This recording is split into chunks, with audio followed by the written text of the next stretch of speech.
judges. We are so excited. Woo! Go, Julie! Thank you so much.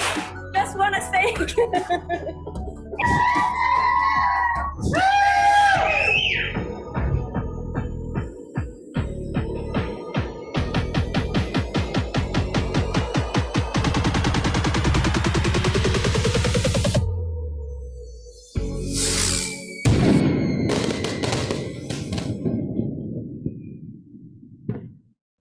Good afternoon, everyone, and welcome to the 2021 National Retail Awards. My name is Dominique Lamb, and I'm the CEO of the National Retail Association. I'd like to begin by acknowledging the traditional owners of the land on which we all meet today. I would like to also pay respects to the elders past, present, and emerging. As the National Retail Association celebrates 100 years of operation, we were certainly looking forward to emerging from the pandemic and celebrating in style on the Gold Coast. But for the second time in 49 years, we're once more streaming to you live from our head office. I think we need to take a second to realise how inspiring it is that despite all of the uncertainty and ongoing struggles of lockdown, we have had scores of worthy entrants to our awards, and we are still able to gather retailers from all over the country to celebrate their achievements in one Zoom meeting, hopefully with a delicious Nando's meal in hand. I would like to thank our sponsors who have backed this event, and we pivoted quickly to a virtual delivery. From our gold sponsors, Callander and UKG, FPOS, BDO, Digital, Shopping Centre Council of Australia, and sponsors of all levels, without your support, this afternoon's celebration of the retail industry would not have been possible. I would like to thank our esteemed judges, most of whom work in the retail industry, who were able to step up to the task in judging many of our quality entries that we received this year. A big thank you to you all. At the National Retail Association, we are here and exist solely to assist our industry in getting on with what they do best, which is selling their wares. From advocacy, training, legal advice and events, we solely exist to provide services to our members, but also to provide a voice to all industry, no matter how large or small they might be. We are here to make your life easier, particularly now in a difficult business world. We are part of an ever-growing ecosystem, whether it's pure players, whether it's shopping centres, whether it's all about, different categories of retail in all of the verticals. We exist within an ecosystem, which is all about supporting each other at a time of great difficulty. In our states across the country right now, we have numerous lockdowns. We have numerous retailers that are unable to trade unless it's via their online site, and in some instances, they are unable to do that as well. These are trying times, and yet despite the trying times, what we see from our membership and what we see from industry is a constant push, a constant striving to do better, and also to support each other. We know that mental health has become something that we are talking about more often, because unfortunately for us, the effects of lockdown and the effects of COVID-19 are leaving many of our workers and many of our business owners struggling. I'm incredibly buoyed to see that as an industry, we are actively working to support each other during difficult times, whether that's by providing employee assistance programs, creating whole new forums so that we can learn to discuss mental health, or just simply by providing more tactics around creating happiness in a time where our resilience is low. It is an ever essential support service that we are making for all of our members and certainly for each other. And I'm very pleased to see that many of our members and certainly industry are actively working to help each other, no matter whether you're an employee within the industry or a business owner. Now is the time to absolutely lend a hand. We know that Lifeline has reported its highest number of calls in 53 years over the last couple of weeks. And we know that it's pretty tough, no matter where you are in Australia. We are hopeful that this will all change shortly when our vaccination rates rise, lockdowns become a thing of the past, and we can get on with what we do best in terms of selling our wares in a physical sense again. But in the meantime, whilst we are selling from our homes or selling online, it really is about providing an ear where necessary, or just simply support in the smallest ways to other people in our networks. The best thing about retail is that we are genuinely empathetic and we genuinely care about the people within our industry, no matter where they sit in that ecosystem. And it is that genuine care that I think is really pushing us along in a time that has been really difficult. Despite the difficulties that we all have been experiencing, there has been some amazing stories coming through, not just through the entries in our awards, but also in the press, or certainly of just retailers getting involved in the community. For many of our workers, they become frontline workers in a time of uncertainty, but also a time of fear. We've seen new implementations of hygiene protocols, particularly around masks, QR codes, new technology, cleaning regimes, and yet at every single turn, no matter what happens, no matter what is presented to us, our retailers have stepped up to the plate to do the right thing and to make it easier for community to access wares. We shouldn't underestimate the role that industry plays within our community. Right now, for many people who may not be able to see their loved ones, we provide a sense of contact. We also provide a sense of values, and in many of our brands, we've actively worked to make sure that we are doing the right things via sustainability, or talking about LGBTIQ issues, or even just shedding light on things like mental health to make sure that the conversation keeps going. We're training our workers to have these conversations with people within the community to give them an outlet, because right now, in some instances, our retail workers are the only contact points for many of our isolated. I wanted to take this time to thank all of you for what you're doing outwardly for more than just the retail industry, but for all the people that you come into contact with. Don't underestimate the impact that you have every single day when you provide a smile to someone, when you're kind to someone, even if they perhaps aren't as kind to you as they should be, and where you just simply lend an ear at a checkout, or when you're, facilitating payment for a product. All of these interactions make a big difference in many people's lives. And I think at a time now where it has been difficult, retail workers are incredibly important and provide real life value to many people's lives, not just because of what they sell, but because of what they represent, a friendly face. We all know that the customer is not always right, and certainly our retail workers have borne the brunt of many things that have happened, whether it be panic buying. We've seen our customer abuse rate spike. We've certainly seen our crime rate spike during this period. But at every turn, we've seen our retail workers still show up to work, still lend a friendly ear, still have fun in their workplace, and still create the atmosphere that we need as an industry to keep people coming. This shouldn't be underestimated, especially in a time like this. And we're just so thrilled to have all of you with us tonight to celebrate something, to celebrate these awards, and to celebrate the achievements of many of the people within our industry. Because these awards aren't simply just a token. They are genuinely important in ensuring that we provide recognition to some of the amazing things that our retail workers and our retail businesses are doing, particularly in times like now. We all need to hear positivity, and these awards absolutely provide that. Every year, I'm absolutely thrilled to see the quality of applicant that we see and the quality of entries that we receive, because they show us just how important our ecosystem is and that it's alive. It also shows us where we're going and what the future holds and what our future leadership looks like. Never before have our retail workers and our retail industry been more important. We're the second largest employing industry in this country. We deserve a voice, and that is what the National Retail Association is here for you to do.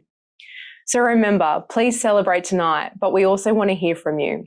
We want to hear about your experiences, and we want to tell your good stories, but we also want to tell those at higher levels of government exactly what you are experiencing on the coalface. So remember, where you feel like you might not have anybody who might be a friendly ear, the National Retail Association will always listen and will actively do the best that we can do to ensure improvements to your existence within this space. Thank you for joining us tonight, and please enjoy yourselves.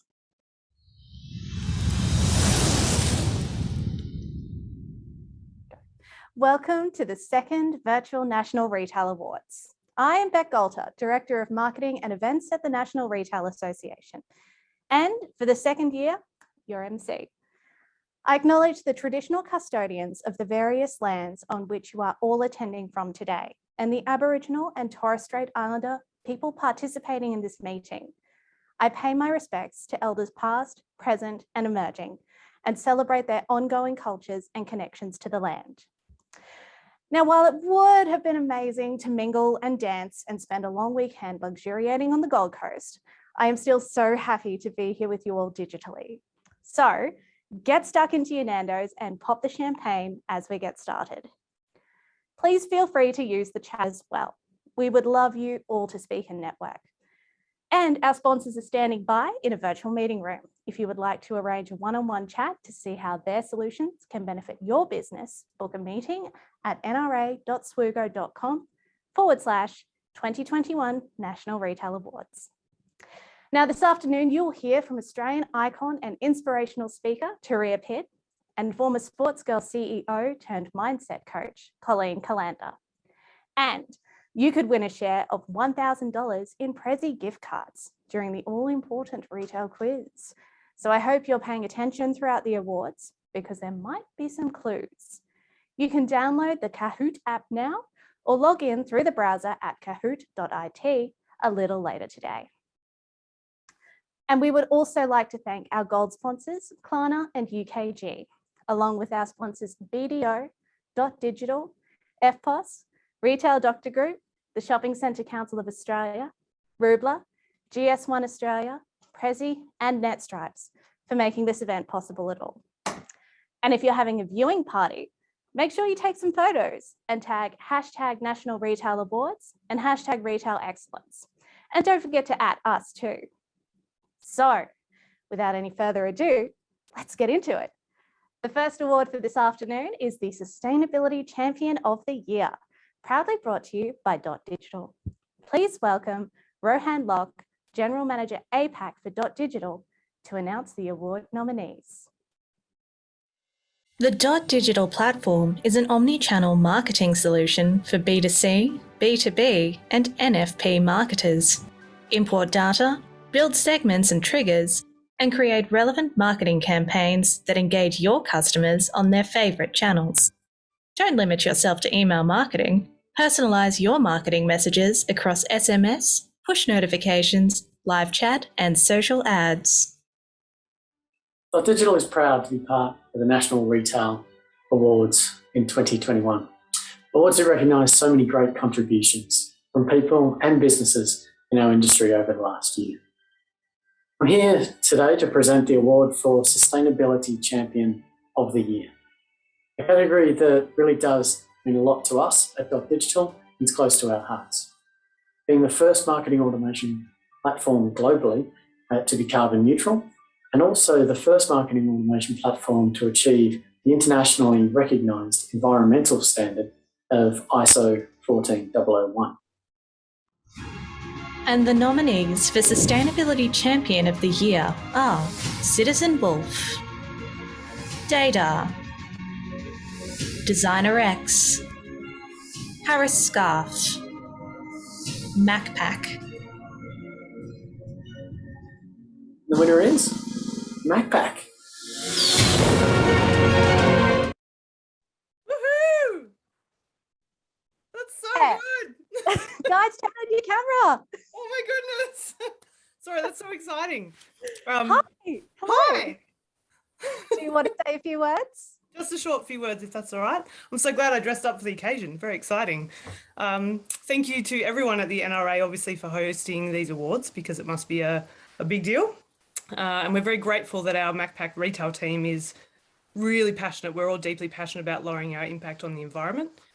And we also believe that collaboration is the key to better business. So we're lucky to be able to collaborate with lots of other amazing people. Some of the partnerships that we wanted to shout out quickly to is Second Life Project and Apparel, which allows us to achieve our goals. We're delighted to see, I think the Apparel should be here today as well. And if there's one thing we want the other retail teams to take away, it's that small actions repeated by many have a great impact. So thank you. Woo! Well done. Thank you so much. And congratulations to Macpac for winning the Sustainability Champion of the Year. 9 out of 10 customers want to shop at retailers with sustainable practices, and we applaud you all for showing leadership in this area. On to the next award, and that is the Innovation Champion of the Year, proudly brought to you by Retail Doctor Group. The Retail Doctor Group has been a staunch supporter of our awards for nearly a decade, Please welcome Brian Walker, CEO of Retail Doctor Group and longtime supporter of these awards, to announce the nominees. Retail Doctor Group is one of Australia's leading retail consultants with expertise in insights, strategy, and implementation. Since its inception in 2005 by Brian Walker, they have worked with over 600 retailers, retail service providers, shopping centres, manufacturers, and not-for-profit organisations to plan and build fit business structures that achieve operational excellence and sustainable profitability. Hi, my name is Brian Walker, CEO and founder of Retail Doctor Group. We're delighted to sponsor this year's Retail Doctor Group Innovation Champion Award as part of the National Retail Association Awards. Innovation means a lot to retail. It is the point of difference. It is the next frontier for many retailers. And this year's nominees practice innovation on a daily basis at all levels. And the nominees for the Innovation Champion of the Year are Cotton On, Lovehoney, Salvo Stores, Apparel, Vivra. Amongst these very worthy nominees, there can only be one finalist, one winner. And that winner is Lovehoney.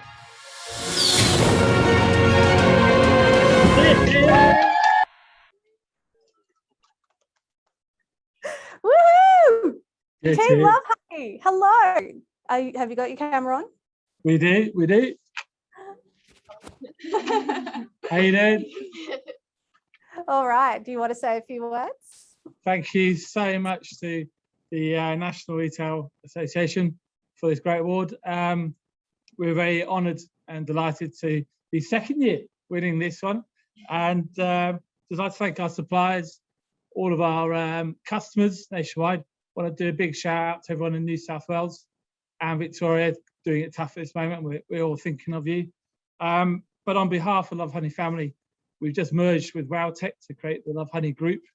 And on behalf of 750 employees around the world, but most specifically about this brilliant team here, we're very delighted to receive this. So thank you very much indeed. Thank you. Cheers.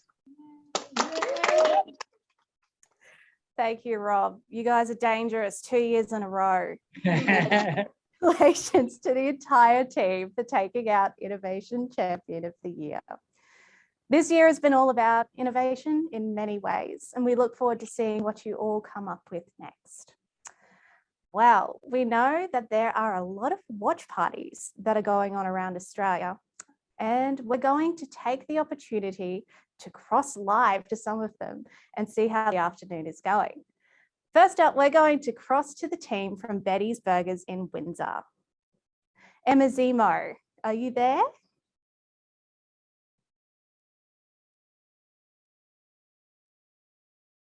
Bit of a delay.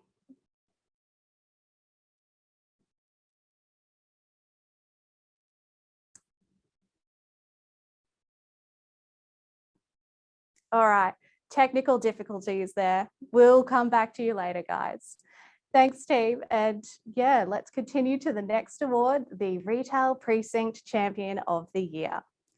This is a new award category that was introduced to acknowledge the efforts of precincts that work hard to attract customers and measure their success in terms of their retailers' efforts. Please welcome Jane Scotcher, General Manager of Sales of Prezi, to announce the award. Prezi is a leading global e-gift card platform, making digital gift cards fun, personalised, and easy to use. Recipients can choose from hundreds of top brands such as Apple, eBay, David Jones, and Uber Eats, or swap for multiple brand cards with the Prezi Smart e-gift card. Customise your e-gift card in seconds with a written, voice, or video greeting message. We make magic happen by ensuring that there is a perfect Prezi for everyone. Prezi is supporting the National Retail Awards because we believe in celebrating retail and brand excellence. Prezi's diverse range of e-gift cards features over 500 brand partners globally, some of which are nominated today. and we couldn't be more proud to be part of an event celebrating the triumphs and innovations of Australian retailers. And the Retail Precinct of the Year nominees are Fish Lane by Aria Developments, Pacific Fair, Rundle Mall. And the winner is Rundle Mall.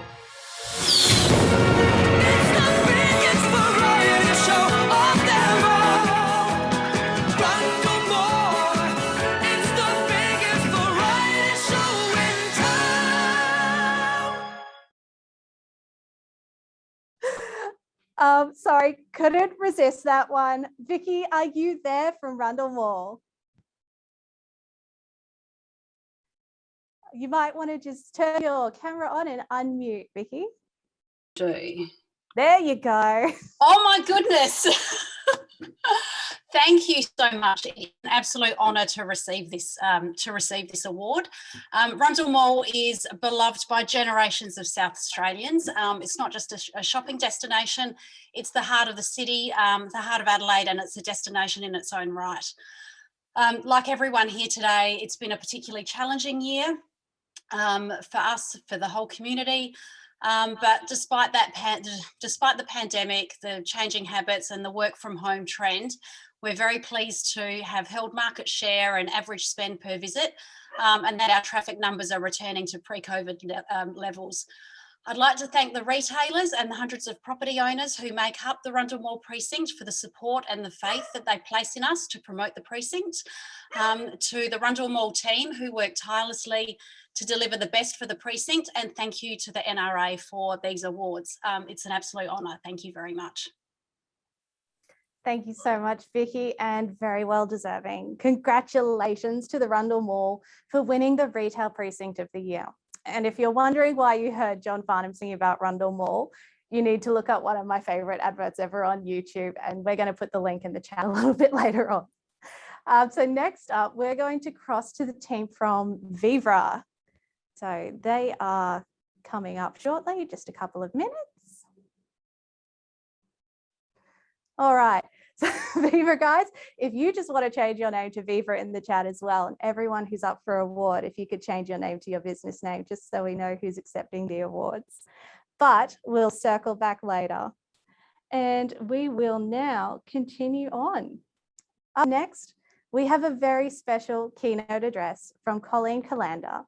Colleen is the former CEO of Sportsgirl, turned author, speaker, and leadership coach. Thank you, Colleen. Take it away.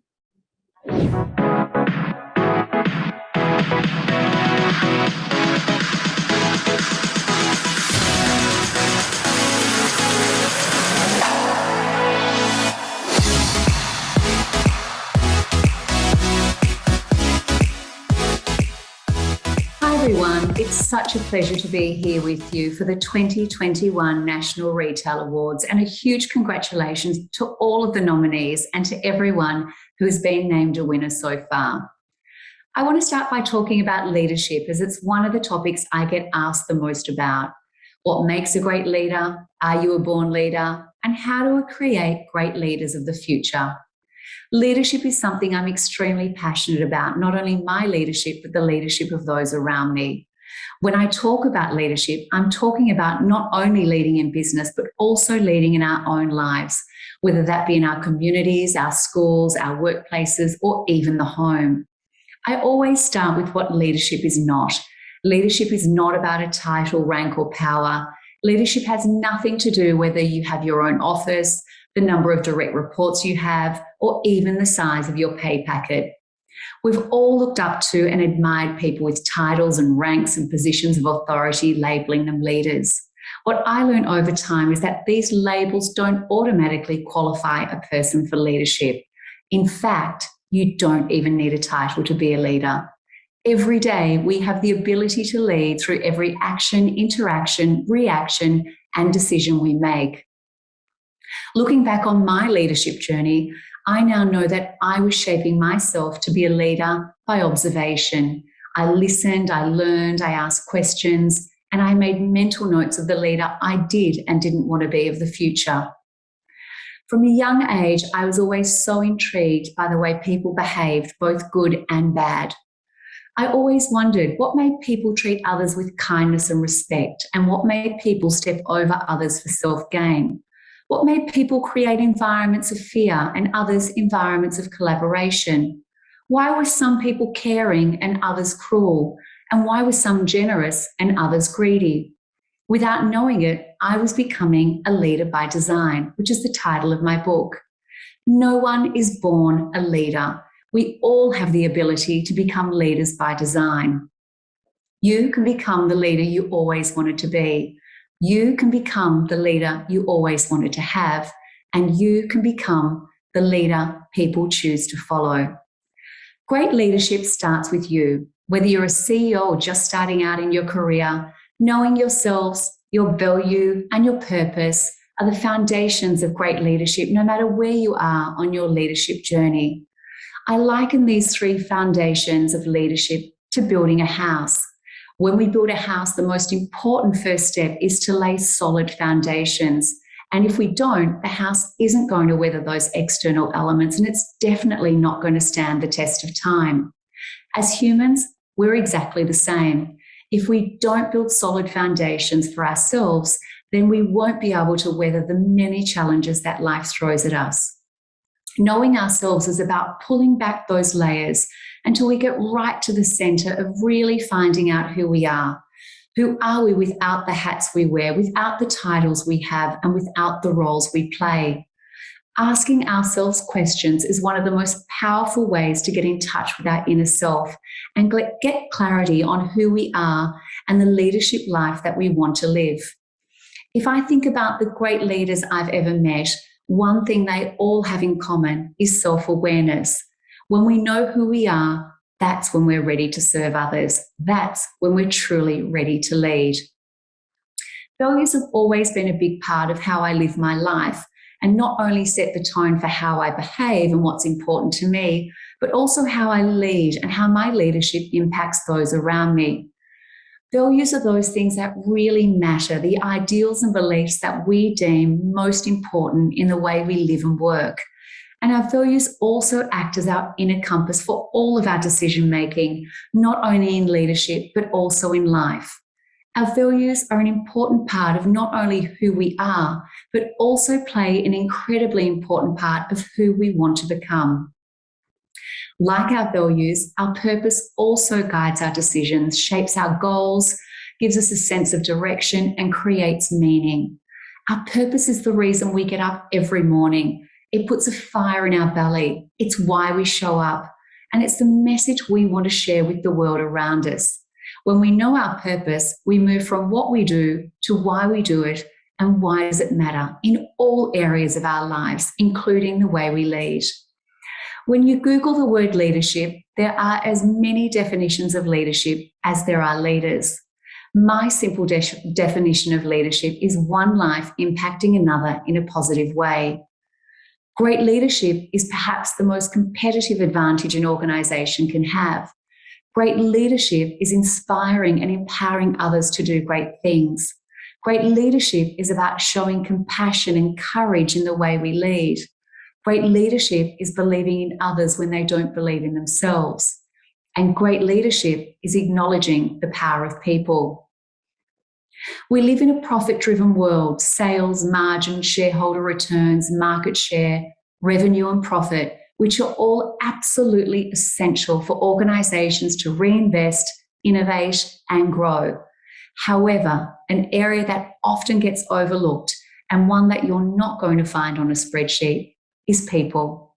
What would happen if we changed the emphasis from profit to people, purpose and passion? Many leaders talk about their competitive advantage as being their strategies, their product offering, their processes and innovation, and even their HR policies. Many leaders have a philosophy, profit first and people second. As a CEO, I've always talked about my competitive advantage as the power of people. And my philosophy is people with purpose and passion equals profit. It's our job as leaders, yours and mine, to create environments that allow people to shine, where they feel inspired and empowered, where they feel connected and valued. People want to feel their work matters and feel that their work's part of something greater than just the role they do and seat they sit in. People, when given the right environment, will do amazing things. Throughout my 30-year retail career, truly embracing the power of people and focusing on creating environments where people feel inspired and empowered, where people have a sense of purpose, where their voice is heard, and where they feel they're valued, has so many positive knock-on effects. It builds trust, drives engagement, boosts morale, improves performance, allows for innovative thinking, and very importantly, retains incredible talent.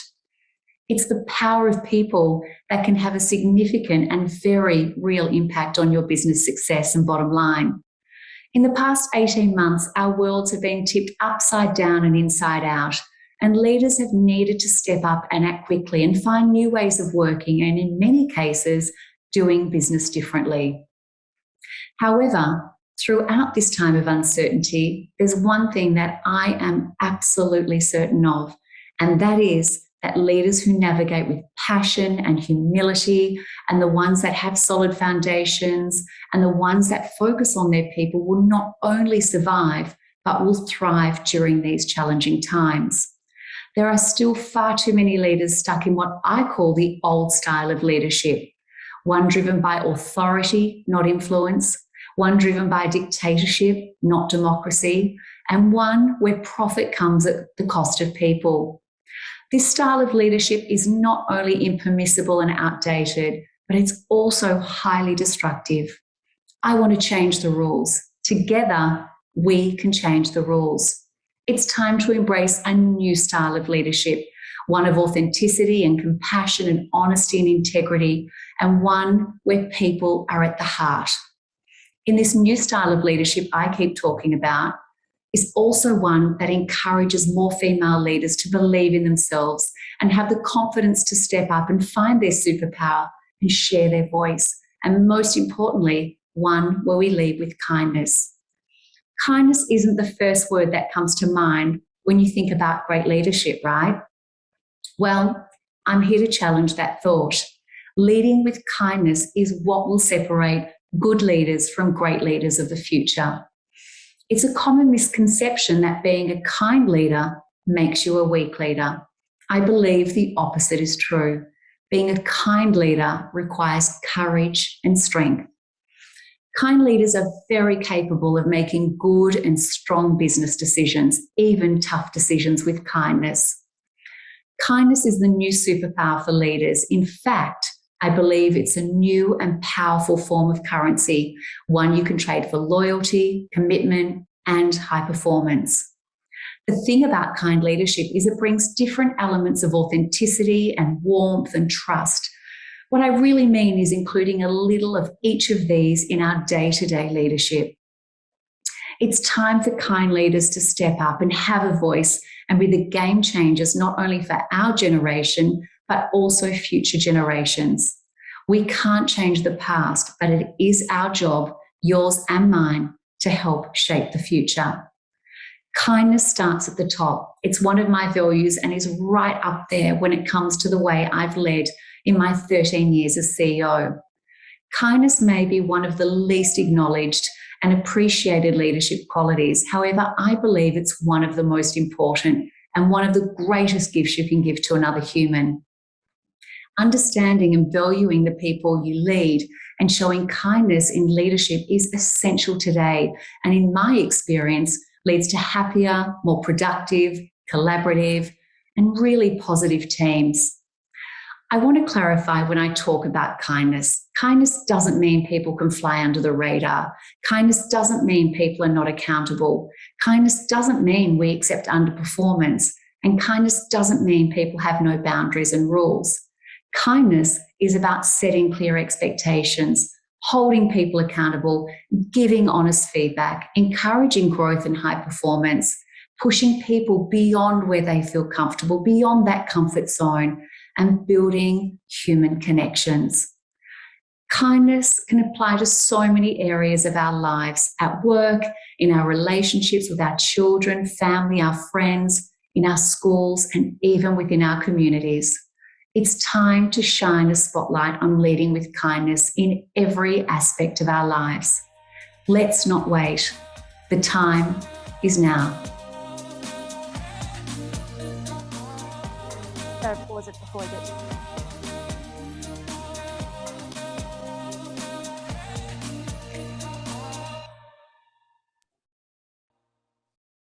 Thank you, Colleen, for that address. I really appreciate you taking the time to speak to us about fostering a culture of kindness at work. And you can find out more about Colleen's journey by reading her book, Leader by Design. And now's the time where we're going to circle back and speak to the team from Betty's Burgers at Windsor, who unfortunately were having some technical difficulties earlier. Troy, have we got you there?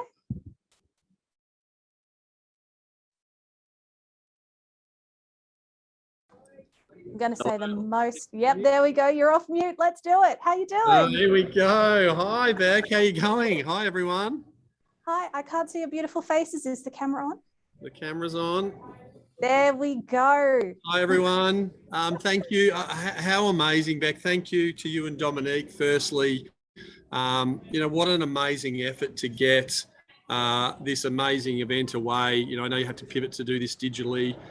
So I just wanted to thank you, Dominique, and the entire NRA team, for allowing us to participate in today and to celebrate the event. To all of the amazing retailers, I think today's a day of celebration. It really is. It's been a really trying 18 months. And just to listen to Colleen then talking about, leaders that are really leading with kindness, that stays really true to who we are as a team here at Betty. So to all of the retailers today, congratulations, good luck, congrats to the winners so far, and we look forward to sharing more success with all of you today. To our amazing Betty's team, just a shameless plug, to Erin and Jared today, who are up for Store Manager of the Year. These guys are really the superheroes of our business. They are the ones that are leading the charge. They're leading the teams. They're leading with kindness.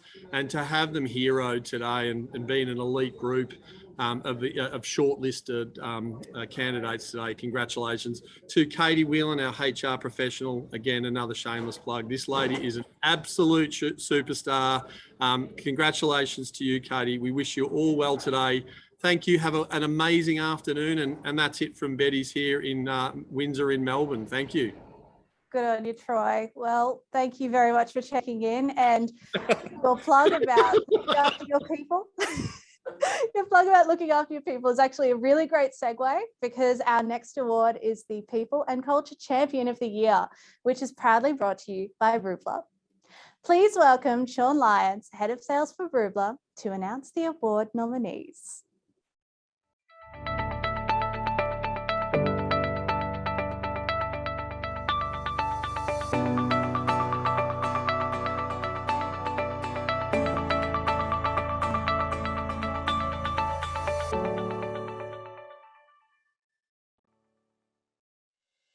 Hello, my name's Sean Lyons and I'm the Head of Sales for the APAC region here at Rundle. Rundle provides workforce management software specifically designed to help shift-based workforces manage their employees. We're fortunate enough to work with retailers on a daily basis. That's why we're privileged to sponsor the People and Culture Award. And the nominees for People and Culture Champion of the Year are Amart Furniture, Grace Loves Lace, Koala, Mad Max, On the Run. And we're proud to announce that the winner of this award is Koala.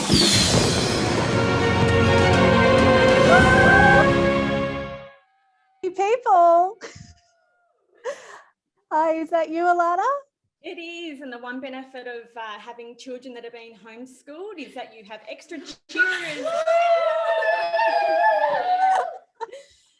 Thank you so much, National Retail Awards, for the award. Firstly, I want to start by saying an enormous congratulations to our fellow finalists. Amart Furniture, Grace Loves Lace, Mad Mex and OTR to be recognised for the commitment that you're all making to developing workplaces that nurture employees is something you should all be insanely proud of. At Koala, our mission is to design better furniture by Australia for the world, to help people feel comfortable both at home and within. And it shouldn't come as a surprise that making sure that we make our own koalas, which is what we call our employees, feel comfortable at work and within is so super important to us.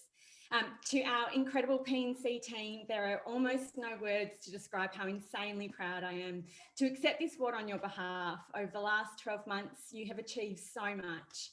As a business, we've grown significantly and you've all played a really critical role in this. We've invested heavily in our employee experience, providing our candidates and koalas with experiences, frankly, that they'll remember forever and initiatives to really help them thrive. We've made a huge commitment to nurture the culture that we all want to be really proud to work for. And we're focused on lots of DEI initiatives. We're growing our koalas by rolling out development initiatives, lots of surprise and delight moments. And in the way in which we've been working in the last 12 months, really ensuring that we're supporting all of our koalas as much as we can. So a huge thank you to all of you, Lauren, Netta, Noah, Daisy, Lucas, Anna, Alexis and Mia. You all flip and rock.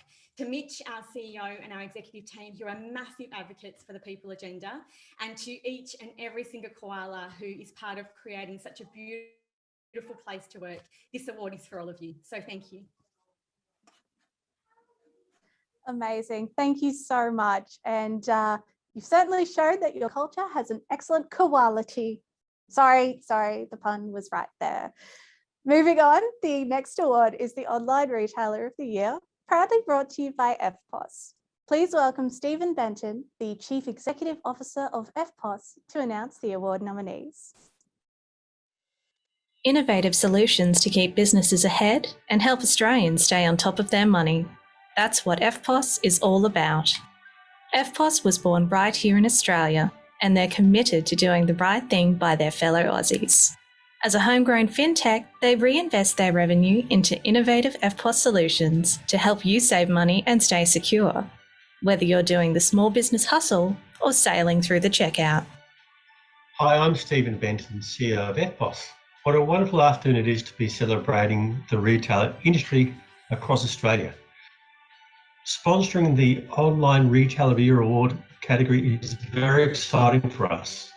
And we move into online space ourselves across Australia. We want to continue to drive competition across digital payments. And the nominees for Online Retailer of the Year are Appliances Online, Cotton On, Lovehoney, Naked Wines, Vivra. And the winner is Cotton On.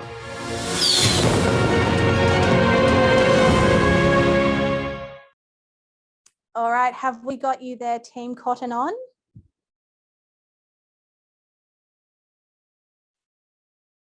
Okay, we seem to have some trouble finding Team Cotton On at the moment, but don't worry, we'll circle back to you a little bit later for your acceptance speech.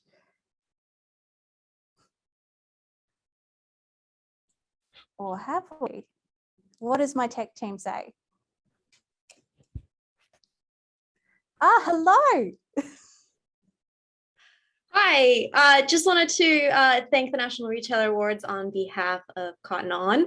A lot of really great nominees, and we're thrilled to have won. So thank you to everyone, and congratulations on everyone else who did great work, and we appreciate the honor. Thank you. Oh, it's amazing. Thank you so much. And well done, Team Cotton On and all of our finalists. The online landscape has certainly changed since the advent of COVID, but we're seeing so many exciting new developments and we just can't wait to see what comes next. And now we're going to cross over to the team from QBG Books, who are up for an award a little later on, actually. So we're crossing live now to Gary Parker-Shirley from QBG. Gary, are you there? Don't forget to hit that unmute button. Yes, we are. Hi, Gary. How you doing? Hello. Yeah, great. It's not just me. There's our whole team here today.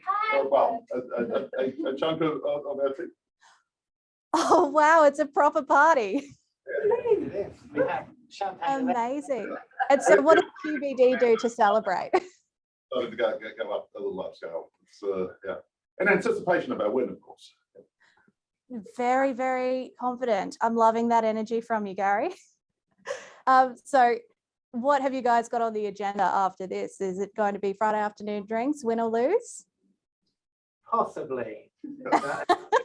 Get rid of the car and then go on to a Friday night in Brisbane. Sounds like a plan. Well, I hope you're all having an amazing time, and we'll check in on you in a couple of categories' time. So now let's move on to the Small Retailer of the Year, proudly brought to you by NetStripes. Please welcome Dinesh De Silva, founder of NetStripes, to announce the award nominees.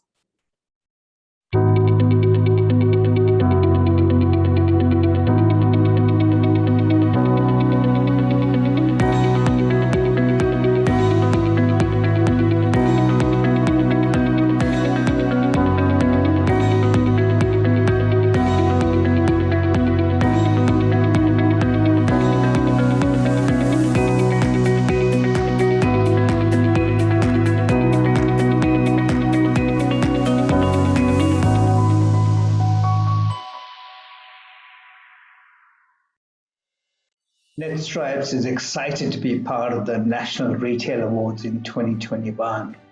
As a business that has worked with thousands of business owners in the last few years, we have seen the passion and the perseverance of business owners right through, and it is an absolute pleasure for us to present this award for Small Retailer of the Year.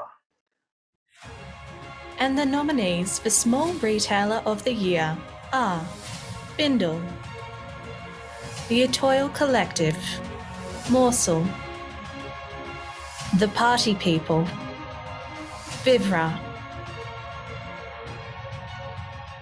And the winner is Vivra.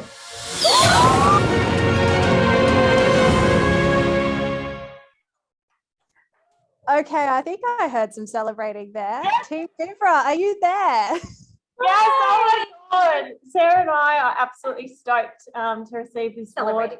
Thank you so very much to the NRA, to the sponsors, to make this event possible virtually. It's incredibly grateful, and thank you so much to our family, to our friends. It's just unbelievable the support that we've received, and even from the NRA as well. We just can't thank you enough. And I actually feel out of breath, but I also want to do a massive shout out to my husband, Daniel. He has been our sounding board from day one. I don't think that we could be in this position if it weren't for him. So a huge thank you to him, and just thank you so much to all the support that we've received from everyone who's believed in our product, believed in us, and we're going to continue to keep pushing forward despite the pandemic. Thank you. Thank you so much. Oh, you guys are so welcome. Congratulations to Vivra for winning the Small Retailer of the Year. NetStripes have also volunteered to support your business with a solopreneur web solution package to help you boost your digital performance. That's so exciting for you guys. The next award is the Medium Retailer of the Year, proudly brought to you by the Shopping Centre Council of Australia. Please welcome Kirby Rogers, the Business and Operations Manager from the SCCA, to announce the award nominees. The Shopping Centre Council of Australia is the national industry group for major shopping centre owners, managers and developers. The SCCA's mission is to achieve a policy environment which increases investment certainty, encourage industry best practice, and promote the social and economic contribution of the sector. The SCCA is excited to be part of the NRA's 2021 awards, and it gives me great pleasure to announce that the nominees for Medium Retailer of the Year are...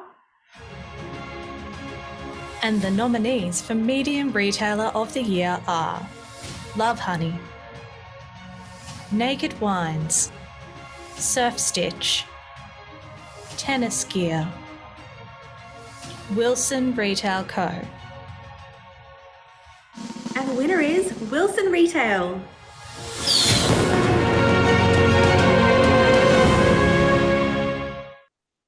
Anthony, are you there? I am. Hang on, I'm just firing this up. Oh my goodness. Yeah. Hey, Beck. There you go. Hi.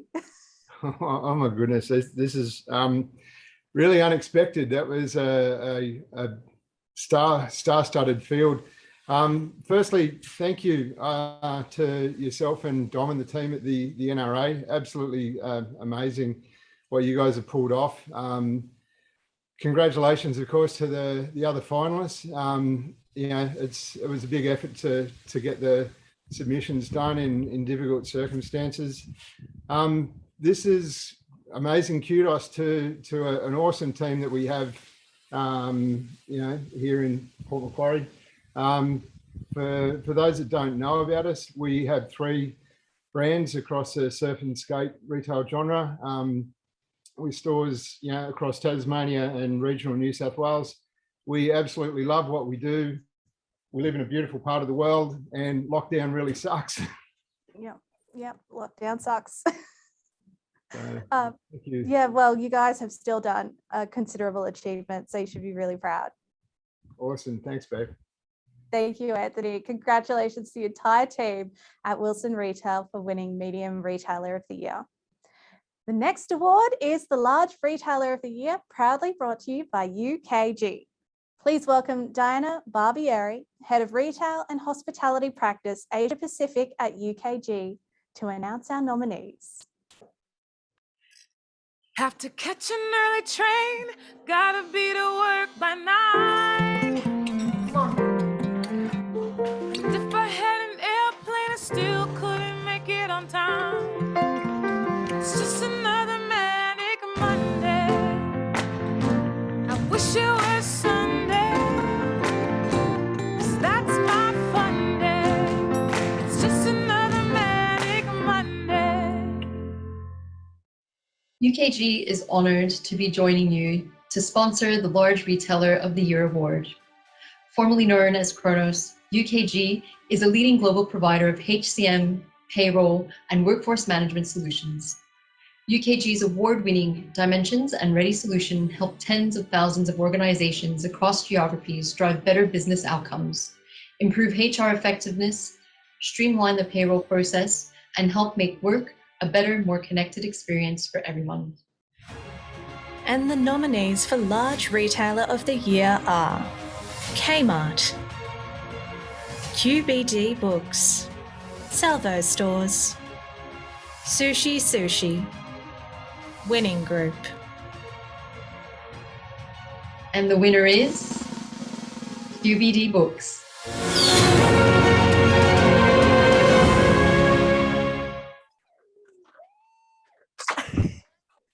Hi again.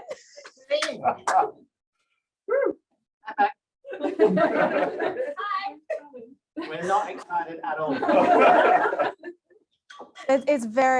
You're playing it very cool, guys. I was expecting. Who volunteers to do the acceptance speech? I will do that. So my name is Nick Colleen, CEO, and I would just like to say thank you to our awesome store teams who are the powerhouse behind QBD, and also our amazing support office team, some of which are here tonight, that drive and help those teams perform. Thank you very much to the NRA for putting this on, to the other finalists, amazing to be in that company, and to all retailers doing it tough right now. Not long to go, we push on to Christmas. So to everyone else. Cheers. Cheers. Cheers. And thank you very much. Congratulations, QBD Books. You guys have done amazing things. And congratulations to all of our winners so far. Such an incredible group of retailers, all the winners and the finalists. And, you know, we're really excited to see what happens next. So we're going to give you the chance now to refresh your glass of bubbly, maybe get rid of some of that Nando's leftovers that you have, and we'll see you again in just a couple of minutes.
All refreshed, drinks in hand?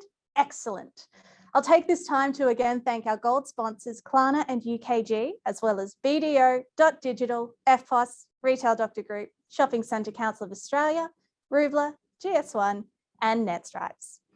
I am so incredibly excited to present our next speaker, a true Australian icon and inspiration.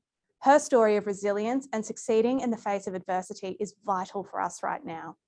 Please welcome Turia Pitt to the National Retail Awards.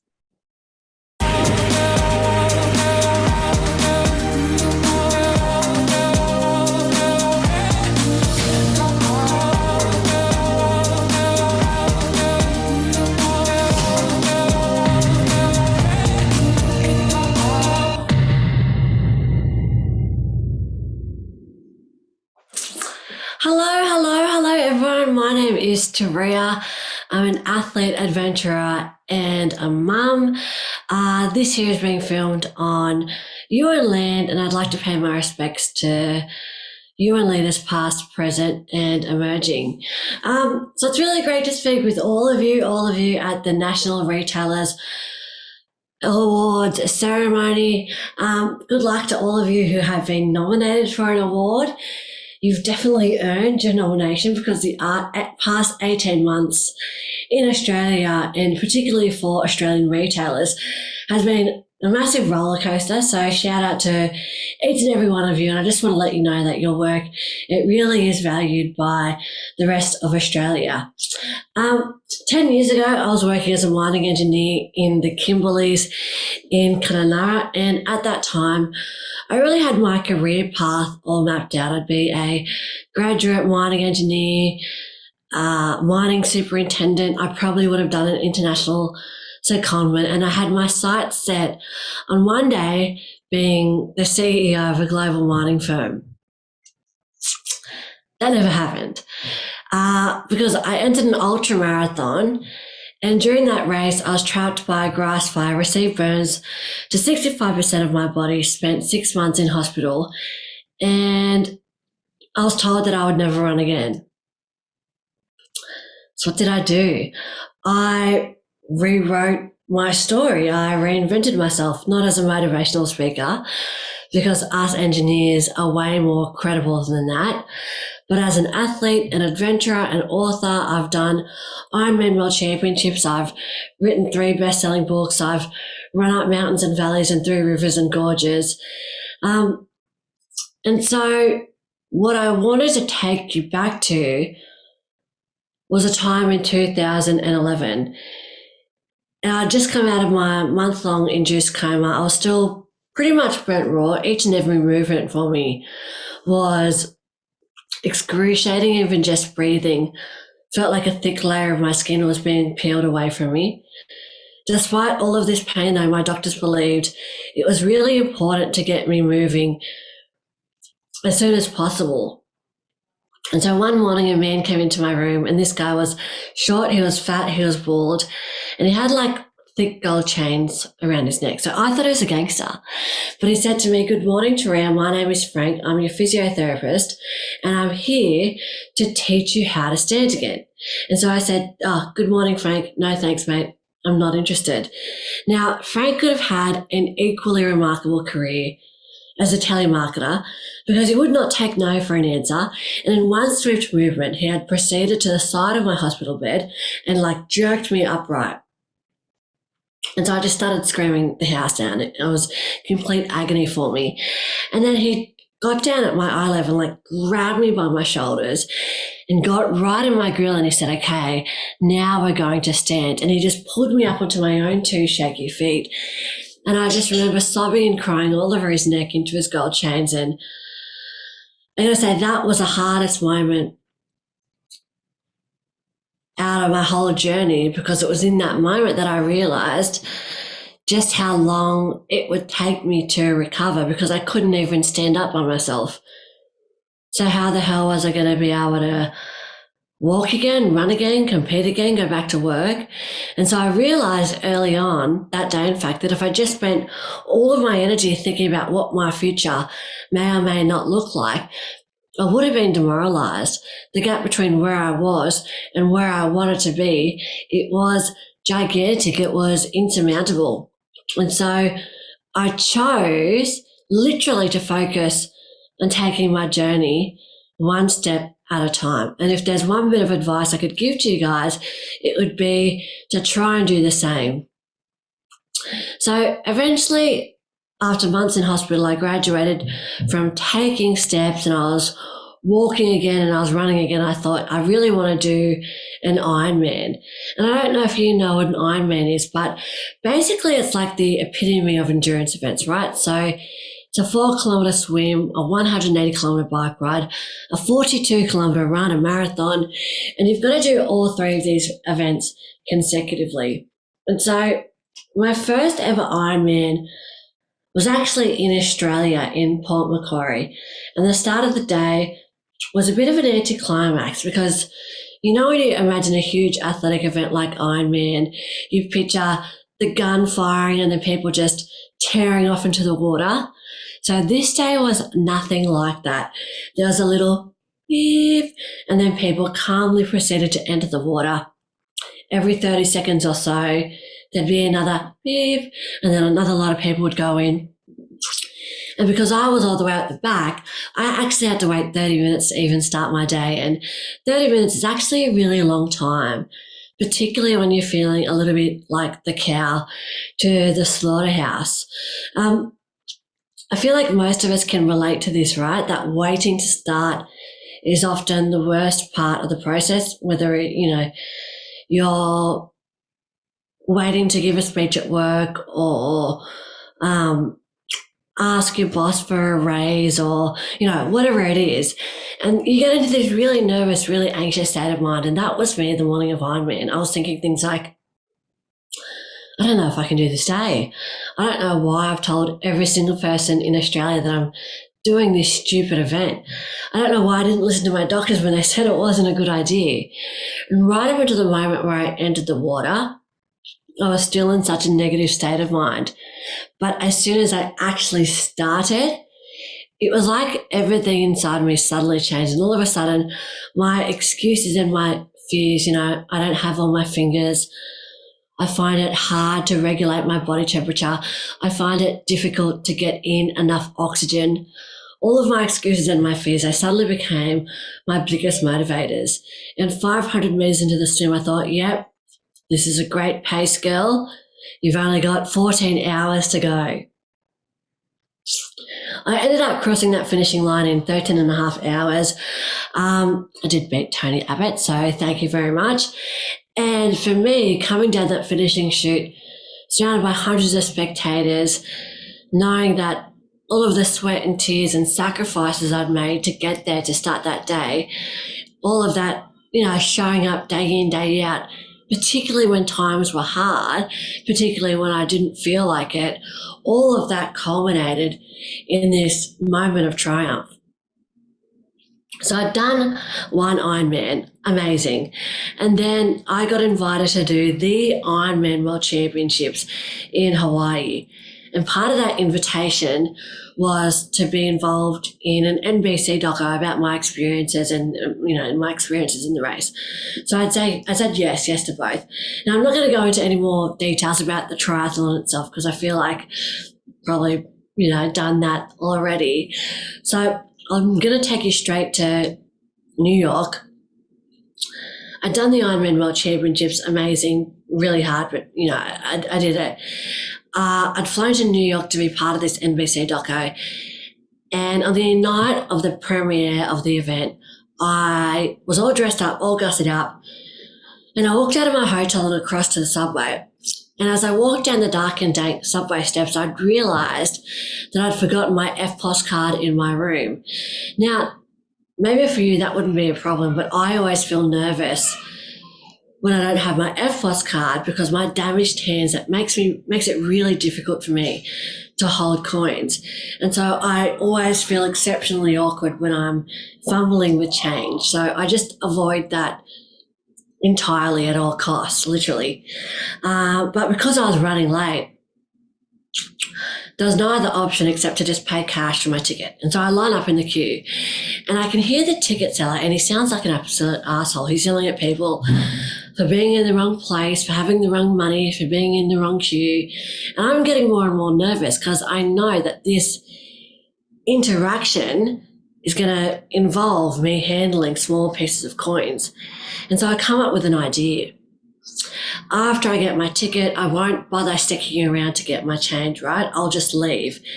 And so when I'm at the front of the queue, I politely ask the ticket seller for a pass to mid down. And of course he yells at me for not having the right amount of change, but I just smile, so I know I've got a plan. And I give him my $20 note and he starts counting back my change. And it's at that point in the transaction that I leave because I don't want to extend it any more than I have to. But then he starts screaming at me.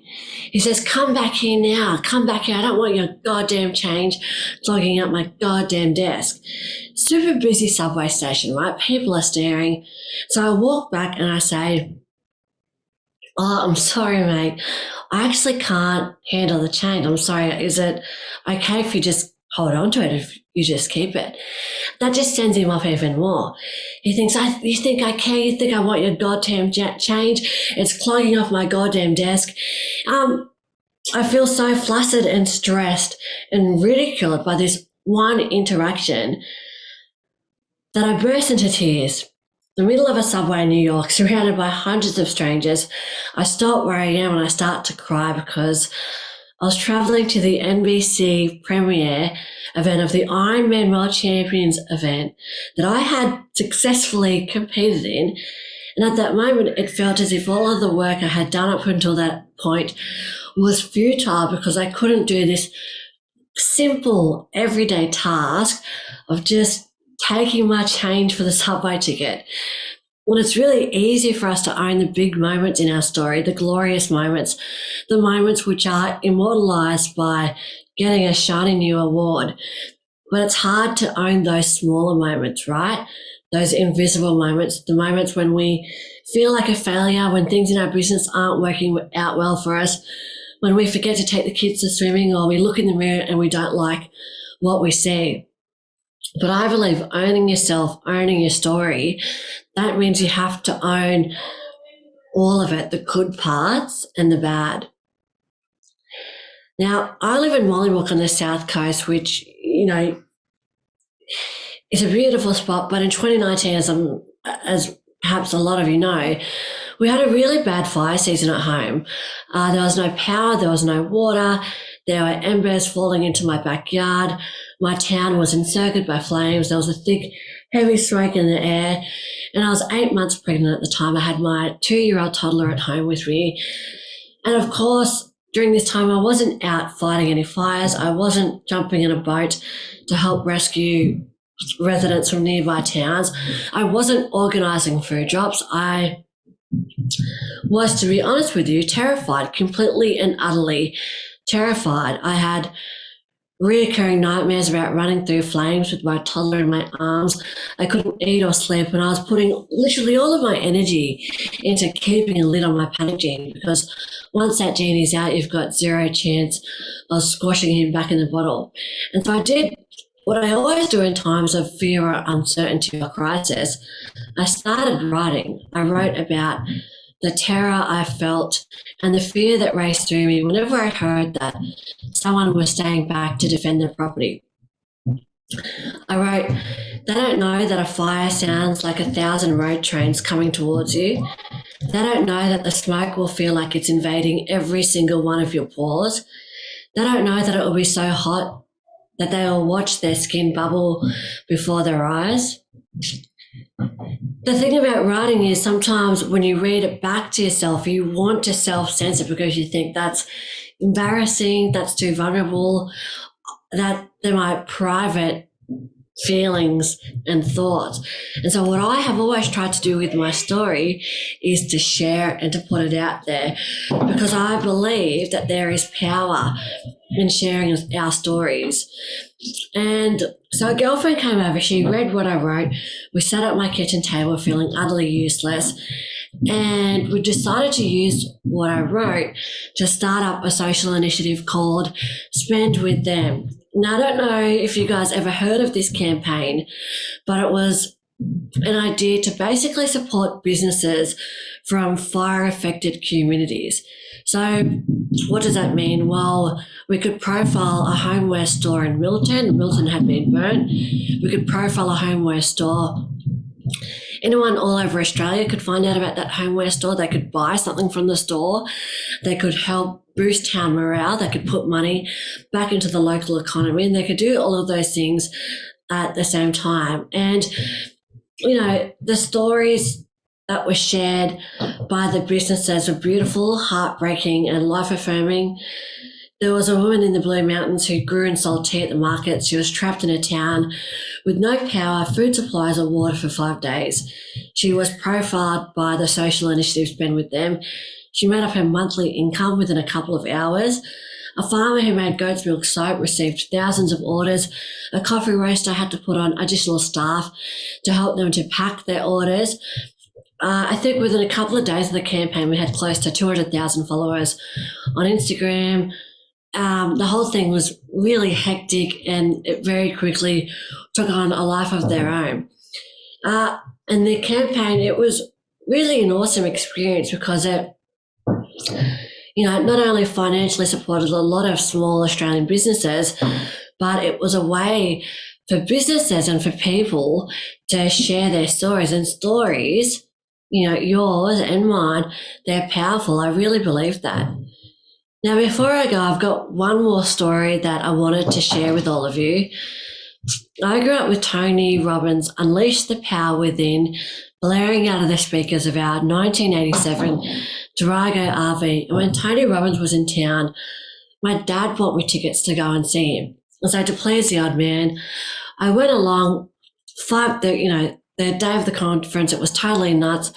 5,000 people jumping up and down, going crazy over this Tony bloke. And the very first day, the very first hour, Tony announced that all of us were going to be attempting to firewalk. Now, I don't know if you know what firewalking is, but basically they get a pit of burning hot coals at around 500 degrees Celsius, and the aim of the game is to walk bravely across. Most people would find this a little bit scary. Being burnt to 65% of my body, I was shitting myself, and I thought, you know what? I did not sign up for this. So I got out of my seat. I headed straight for the nearest exit. But there was one of Tony's team guarding the door. And the guy goes to me, Tony knows who you are. Tony wants you to do the firewalk. And so I said, oh, yeah? Well, you can tell your mate Tony to get fucked. I am not doing it.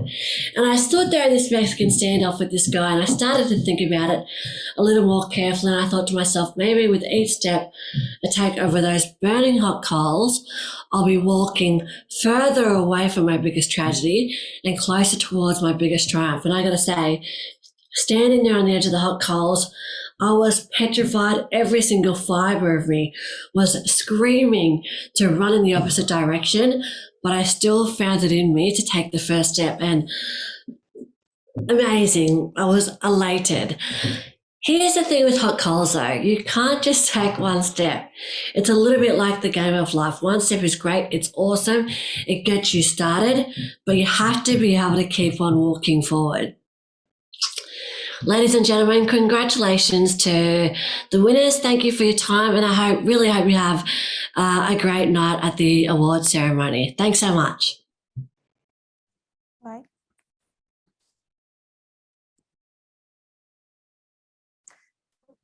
Thank you, Turia, for that incredible story.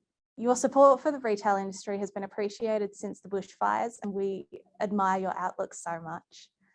And now we're on to the next award, the Emerging Entrepreneur of the Year, proudly brought to you by BDO. Please welcome Randall Bryson, partner at BDO, to present the award nominees.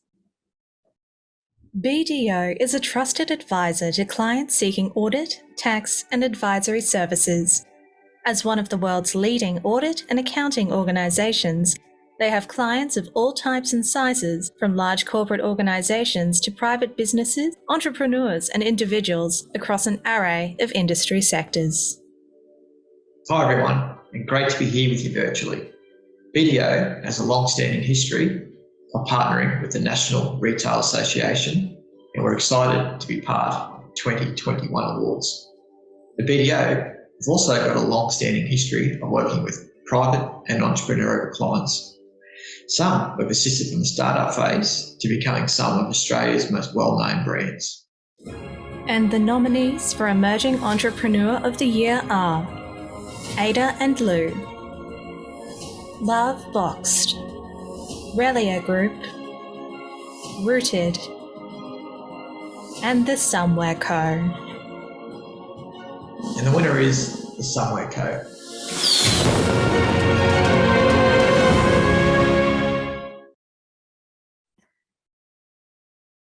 Yay! Oh my gosh, Team Somewhere Co, are you there? I think you're on mute, guys. Yeah, can you hear me now? Hi. Hi. Wow, thank you so much. A very big thank you to the NRA for this award and also making sure that this event could still go ahead. So thanks, guys, really appreciate it. And a big shout out to our fellow finalists. As Turia just rightly so said, it's been an absolute roller coaster. So to receive a nomination just demonstrates your sheer resilience in business. Gosh, this year certainly has been a challenging one, but also a very rewarding one for us here at the Somewhere Co, in more ways than one, but mostly due to our expanding team. Sadly, I can't be with the TSC team, but this is them in Brisbane partying away, or some of them at least. And I'm stuck in quarantine, so hopefully I can get back to them soon. But it would be an absolute understatement to say that I'm so proud of what we have achieved as a brand in the last 12 months. Gosh, we've been going from strength to strength in an extremely challenging time, and everyone has just been pivoting, but cue buzzword, left, right and centre to make it happen. So yes, very proud of what we've been able to pull off. But most of all, we're very grateful to have such a supportive retail family, including the NRA. We have been welcomed with open arms by everyone with such extreme amounts of kindness and support. So thank you so much. So cheers. Here's to the next roller coaster of 12 months. Oh, amazing. I'm sorry to hear that you're in quarantine, but I hope that this shed a little bit of a bright light on it for you. Well done to all of our entrepreneurs for starting a business during this time, and to the Somewhere Co. Please continue to grow, adapt, innovate, shake up the retail landscape. We can't wait to see what you're going to do next. As a special token, NetStripes will also be providing their solopreneur package to your team, the Somewhere Co, to help continue your growth. The next award is the HR Professional of the Year. Please welcome back National Retail Association CEO, Dominique Lamb, to present the award nominees. I hope you're all continuing to have fun this evening. The National Retail Association knows that a phenomenal HR manager can make all the difference to a business's success. The award honours an individual who has gone above and beyond to support and grow their team. And the nominees for the HR Professional of the Year are Anthea Hendricks, Katie Whelan, Nicole Winterton, Renee Draper. And the winner is Renee Draper.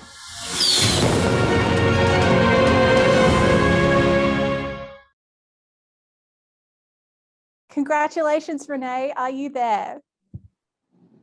Hello. Wow. Well, I was not expecting this. So I have just been absolutely honoured to receive this award. I have been privileged and was chosen to lead this amazing brand and team of people about 3 years ago. And I have loved every minute of it. I have an amazing team of people, an extremely supportive executive team that allow me to do my job and more. OTR is on a growth journey, and I look forward to the amazing things that we get to achieve together. So thank you to the National Retail Association for the opportunity, and hopefully you'll be seeing a lot more of OTR in the future. Oh, I'm sure we will. Congratulations, Renee, for Thank you. Yeah, you won the HR Professional of the Year. We hope $1,000 from Prezi is reward enough for your efforts. It's so well deserved. And of course, all of our finalists are very deserving. So congratulations to you all. Our next award is the Store Manager of the Year, proudly brought to you by GS1 Australia. Please welcome Maria Palazzolo, CEO of GS1 Australia, to present the award nominees. All over the world, manufacturers and retailers rely on the GS1 system. You can trust that GS1 barcode numbers issued by authorised GS1 organisations are unique, accurate, and based on current global standards. Here in Australia, GS1 Australia administers the GS1 system and is the only authorised source for GS1 barcode numbers and standards. Hello everyone. Once again, GS1 Australia is very proud to sponsor the NRA Awards. Our commitment to the Australian retail industry is as strong today as it was when that first barcode was scanned. And the future is even more exciting as we work with retailers in the next evolution, such as the introduction of 2D barcodes. And the nominees for Store Manager of the Year are Erin Braithwaite, Jared Harris, Julian Elder, Julianne Pintatara, Catherine Lukes. And the winner is Jared Harris from Betty's Burgers, Newstead.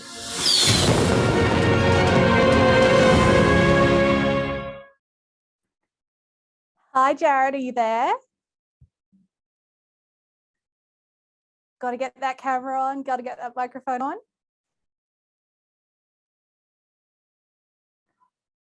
There he is. Well,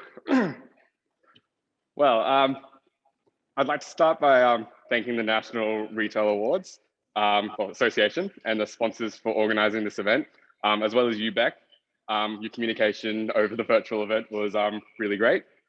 I want to start by saying I can't take all the credit for winning this award. I'm only here because of some of the incredible and dedicated teams I've had the pleasure of working with. No more so than my current team at Newstead. Their commitment and integrity to achieve results, especially over the last 18 months, has fueled not only my own drive, but just trying to be the best leader I can. Along with the amazing support team we have at Betty's Burgers, I need to mention just a few today. Troy, our managing director, who shamelessly plugged us earlier. Ebony, our retail operations manager. Katie, our amazing HR coordinator, who is also up for an award tonight, as well as Emma, our national operations coordinator, who are always available to answer questions or provide support when needed, as well as my colleague Erin, who was also nominated in this category. And lastly, I just want to express my thanks to all the managers that I've worked under. All of them have given me guidance and support over the years, no more so than my current operations manager, Tom, who's provided me incredible support, as well as being an amazing mentor during my time at Betty's. And that's all. Thank you. Amazing. Congratulations, Jared. And you've won the Store Manager of the Year for 2021. Burgers all around. Jared, you are going to receive a $1,000 prize from Prezi as thanks for your hard work. And now it's time to get your thinking caps on, for we have the retail trivia quiz, and there are some pretty serious prizes on the table. So get the team together and get ready to answer quick to be the winner. It's not just the correct answer that wins, but the fastest trigger finger. There is $1,000 in Prezi gift cards up for grabs here today.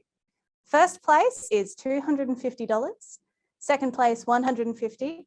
Third and fourth is $75. Then $50 each for the next 8 people. So there is a great chance for you to pick up some money here. To play, just open your browser on your phone and go to kahoot.it. You will then be asked for a game code, which will be on the screen now. We'll wait a few moments while you start logging in.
Fun fact, everyone, did you know that last year our winner was Angus McDonald, CEO of Barbecues Galore, who's got what it takes to topple the reigning champ? I can see we've got a lot of players coming in now. We'll just give you a few more seconds.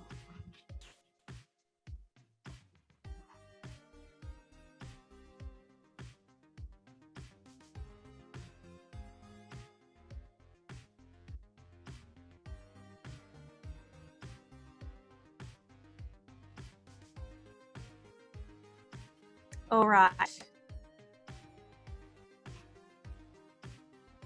I think that's the last rush. Everyone, let's get cracking.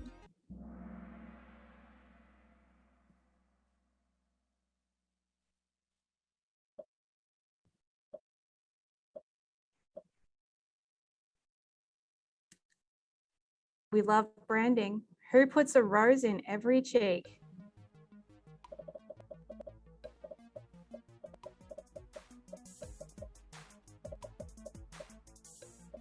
Ten seconds left. Get those answers in.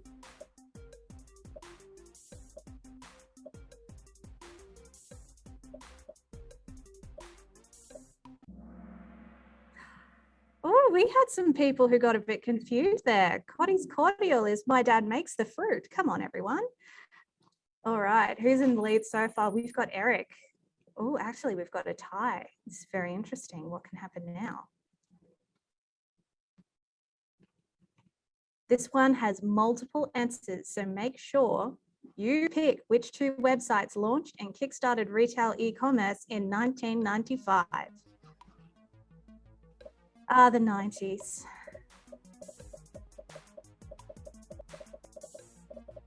Ten seconds, everyone. What are those two websites?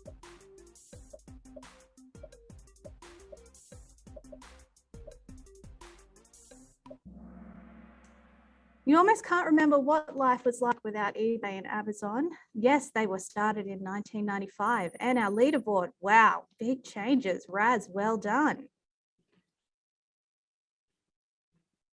Turia Pitt just told us about her shopping campaign to support retailers affected by bushfire. What was it called? Told you all to pay attention. We did have hints.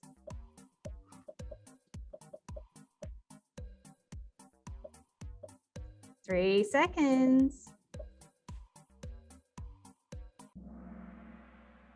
It was Spend with Them. Buy from the bush was a bit of a different one. Very tricky question there for you. And Raz still at the top. Go Raz.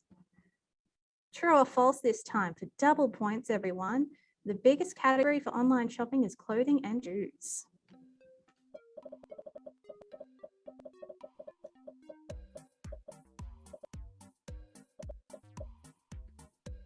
Ten seconds.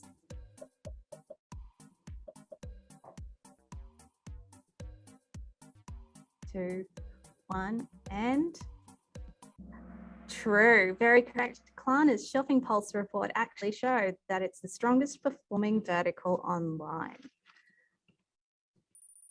Raz, you cannot be toppled. Well, this is very intriguing. Let's see what happens next. How many retail partners does Klarna have globally? Klarna, one of our gold sponsors, who we are thanking very much for helping support the awards.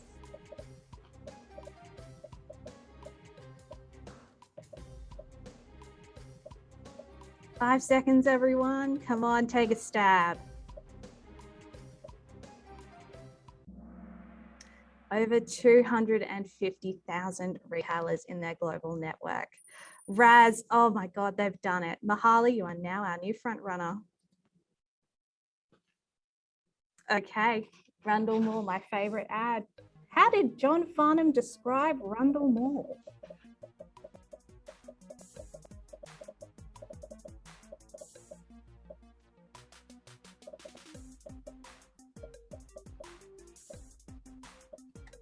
Three seconds left. The biggest variety show in town. The song that's been in my head all day, much to the detriment of The Office. And Mahala, you are still at the top, crushing it. Shopping while hungry, we all know can make you spend more at the register. How much of a percentage increase does it make you spend?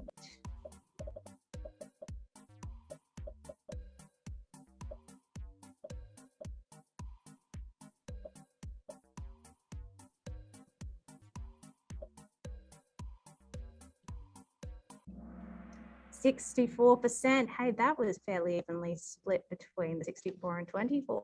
It really does make a difference. And still up the top, who can dethrone Mahali? UKG, our gold sponsors as well, who have helped make the awards happen. What does it stand for?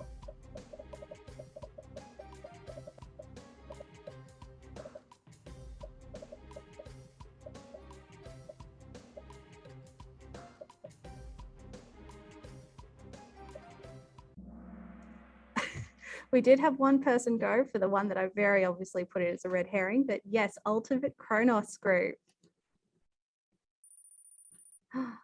Okay, it's heating up. It's heating up, guys. 9 out of 10. Was Christmas 2020 the biggest spend on record? Yes or no, true or false?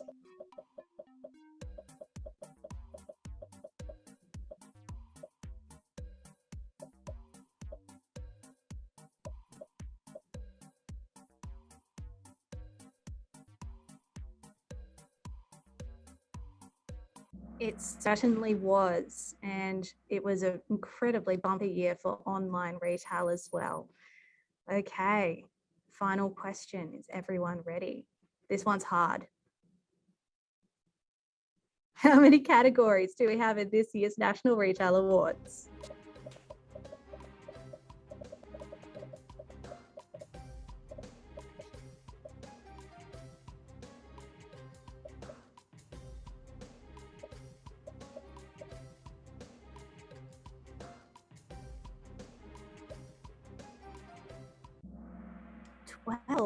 Very lucky 12. And we've gone through 11 of them now. So who has taken the throne? Third place, we have Mahali. Raz came back. Number 1.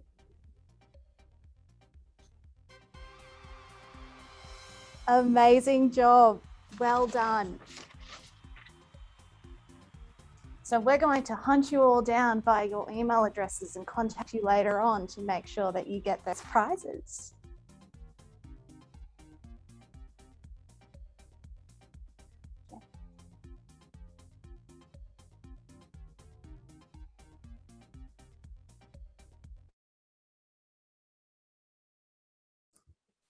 Well, that was a bit of fun, wasn't it? Congratulations to everyone who is a winner of the Retail Trivia Quiz.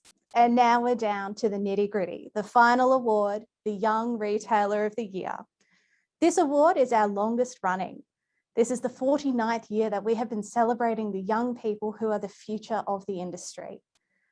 Despite all of the challenges that we faced in 2020 and 2021, these 5 young people have been nominated for their excellence in retail and for stepping up in a time of great adversity. They've led by example, fostered a welcoming culture in their teams, and have a bright future ahead. I would like to welcome Artemis Stanton, Head of Partner Success at Klarna, to present the Young Retailer of the Year Award.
Hey there, Artemis Stanton here from Klarna, and we are all very excited to be involved in this year's National Retailer of the Year Awards.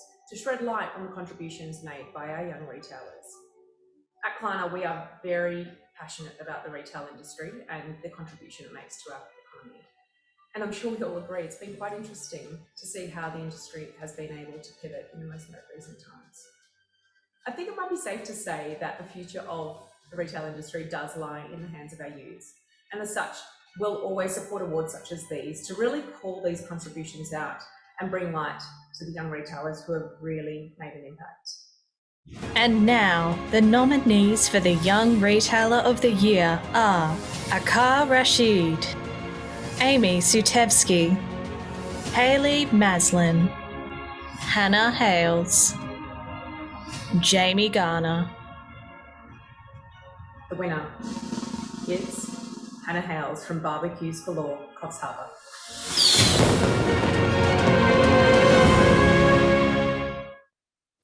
Oh my God! Hi, Hannah. Oh my gosh! Wow, I am absolutely stunned. To even reach the finalist stage was such a big achievement for me. So I'm honoured to win this award. I want to say thank you to the NRA for the consideration and the recognition. It means so much to me.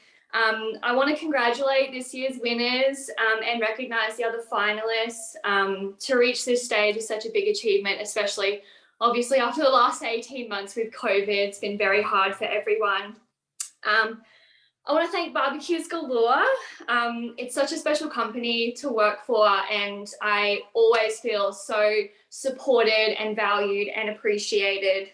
So thank you. I want to thank my boss, Kathy, for constantly pushing me and challenging me to do my best. Oftentimes I'm like, can I do it? And she's like, what do you mean? Why can't you do it? So that's always super helpful. I want to thank my friend and mentor, John Manley, who has been a constant pillar for me throughout my career, especially at Barbecues Galore, being my mentor for most of my career. And I want to thank my family. I don't want to get emotional, but I am emotional. Yes. I'm in New South Wales by myself and I miss you all, and oh, thank you. Ooh, that's me. I'm going to stop now. Oh my gosh. Oh, congratulations, Hannah. The emotions. I love it. Yes. You are the 2021 Young Retailer of the Year, and you have done an amazing job. What a challenge to move states during the pandemic and to successfully reinvigorate a store and a team. And to the other finalists, you have all excelled this year. Well done. You are winners just from being here. This is your time. You are the future of retail. And we look forward to everything you end up doing in this industry. Hannah, as the Young Retailer, you will receive $5,000 in Prezi e-gift cards, a highly sought after executive leadership and coaching scholarship from the Retail Doctor Group, and 3 one-on-one mentoring sessions with none other than Colleen Callander. Well, that brings us to the end of our proceedings. And we would like to congratulate all of the winners and all of the finalists this year. And I wish you all well as you continue your journey in retail. I will also take this moment to once again thank our gold sponsors, Klarna and UKG, along with all of our other category sponsors. Without them, this event would not be possible, and we wouldn't be able to celebrate the retail community the way we are today. Thank you. Don't forget to like and follow the National Retail Association on Facebook, LinkedIn, and Twitter for vital retail updates and more information on our amazing events like this. So until next year, when we will, I am manifesting it, it is happening, we will meet in the ballroom of the Star Gold Coast. Stay safe, stay well, and good luck for the holiday season coming up. Let's get our drink on.